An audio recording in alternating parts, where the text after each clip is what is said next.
રક્ષાબંધનના પર્વ નિમિત્તે બહેનો ભાઈને રાખડી બાંધે તે પહેલા જ ભાઈનું કરુણ મોત નીપજ્યું. વેસુમાં ચોથા માળેથી નીચે પટકાતા 17 વર્ષીય યુવકનું મોત થતા રક્ષાબંધનના દિવસે 4 બહેનોએ એક ભાઈ ગુમાવ્યો. રક્ષાબંધનના દિવસે 4 બહેનોએ એક ભાઈ ગુમાવ્યો છે. રક્ષાબંધનના પર્વ પર બહેનો પોતાના ભાઈને રાખડી બાંધે તે પહેલા જ ભાઈનું મોત નીપજ્યું. સુરતના વેસુ વિસ્તારમાં ચોથા માળેથી નીચે પટકાતા 4 બહેનોના 17 વર્ષીય ભાઈનું મોત નીપજ્યું. વેસુ વિસ્તારમાં ચાય સત્તા બાર કેફેમાં કામ કરતા 17 વર્ષીય યુવક વિનોદ કોળીનું ચોથા માળેથી નીચે પટકાતા મોત થયું છે. ગત રાત્રિએ 17 વર્ષીય યુવક કેફેમાં નોકરી પર હતો તે દરમિયાન કેફેના માલિકને વોશરૂમ જવાનું કહીને ગયો હતો. યુવક થોડીવાર બાદ પરત ના આવતા અન્ય સાથીઓ તપાસ કરતા યુવક ચોથા માળેથી નીચે પટકાયો હોવાની જાણ થઈ હતી, જેથી કેફેના માલિક તથા તેના સાથીઓ દ્વારા તેને સારવાર અર્થે 108 દ્વારા સિવિલ હોસ્પિટલ ખસેડવામાં આવ્યો હતો.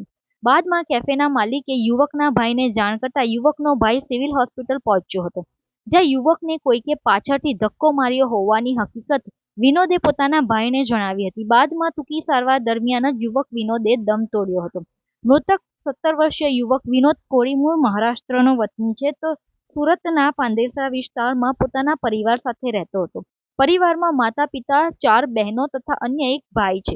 યુવક નીચે કેવી રીતે પટકાયો એ તપાસનો વિષય છે. જોકે યુવકને પાછળથી ધક્કો માર્યો હોવાના તેના પરિવાર દ્વારા આક્ષેપ કરવામાં આવી રહ્યા છે. તો રક્ષાબંધનના પર્વ નિમિત્તે તમામ ભાઈ બહેનો એક સાથે મળી જ્યાં રક્ષાબંધનની ઉજવણી કરવાના હતા, ત્યાં આજે રક્ષાબંધનના પર્વ પર ભાઈ ગુમાવતા પરિવારમાં શોકનો માતમ છવાયો છે. યુવકની મોત આપઘાત છે, અકસ્માત છે કે પછી હત્યા, હાલ આ સમગ્ર મામલે સ્થાનિક પોલીસ દ્વારા વધુ તપાસ હાથ ધરવામાં આવી છે. जो जिसकी डेथ हुई है वो कितने साल का है और क्या हुआ था? उसका उम्र मेरे ख्याल से 17-18 साल का है और उसका क्या है, रात को 11:30 पौने 12 के बीच में उसको फोन आया डायरेक्ट उसका भाई को, बराबर, तो भाई ऐसा ऐसा हो गया है, डायरेक्ट सिविल में आ बोले, बराबर। उसका सेठ ने उसको फोन किया, तुरंत वो उसका भाई आया, तो उसका भाई को बोला, बोले पीछे से मेरे को किसी ने धक्का मारा है, 5वें माले से किसी ने धक्का मारा बोले। उसका भाई ऐसा सुन के फिर उसको स्टेटमेंट करने लेके गया ना, फिर उसमें तो था ही नहीं, फिर इधर से डायरेक्ट इधर लेके गए अपने जूना सिविल में। उसके बाद तो सुबह में बोलते डेड हो गया बोले डायरेक्ट। उसका नाम क्या था? उसका नाम इनोद अपना रावण कोड़ी। सूरत में कौन सी जगह पे रहना? वो पांडेसरा। पांडेसरा में कौन सी जगह? पांडेसरा में कर्मोगी में। वो कहाँ का है? महाराष्ट्र। यहाँ किसके साथ है? यहाँ पे उसकी मम्मी, उसका भाई, वो 2-3 ही साथ में रहते थे। क्या काम करता था? वो तो चाय के कैंटीन में काम करता था। कितने साल का था? 18-17 साल का था। उसके साथ जो घटना हुई उस टाइम उसके साथ कोई था? उसके साथ में उसका सेठ था ना।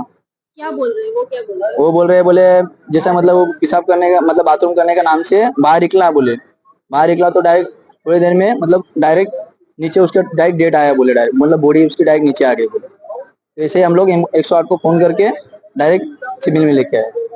वहाँ पे कुछ सीसीटीवी वगैरह था? तो वहाँ पे सीसीटीवी कैमरा है ना उधर। क्या आप लोगों ने देखा सीसीटीवी में क्या हुआ है? अभी तक मतलब पुलिस वाले ने दिखाया नहीं है, और बोल रहे 10:30-11 बजे के बीच में दिखा होगा बोले। अभी आप लोग क्या चाहते हैं? क्या चाहते, जो भी एक जैसा भी हुआ है हम लोग को पता चलना चाहिए बस। आपको क्या लगता है क्या हुआ होगा? मेरे ख्याल से तो डायरेक्ट मतलब ऐसे कूदी मारेगा नहीं, 5वें माले से कोई जानबूझ के तो कूदी मारेगा ही नहीं, बराबर। और बात ये, उसको वो डायरेक्ट सामने से बोलता था, बोले मेरे को पीछे से किसी ने धक्का मारा है, उसका भाई को बोल रहा था, बराबर। मेरे को तो खाली इतना है, जो भी हो वो पकड़ा जाना चाहिए, उसको सजा होना चाहिए बस। बहन उसकी 4 बहन है और वो 2 ही भाई थे, और ये सबसे छोटा था। आज हम लोग जाने वाले थे उसके घर पे, पांडेसरा में, कर्मोगी में। ये रक्षाबंधन का मतलब उसके घर पे सब बुलाए थे ऐसे त्योहार मनाने के लिए।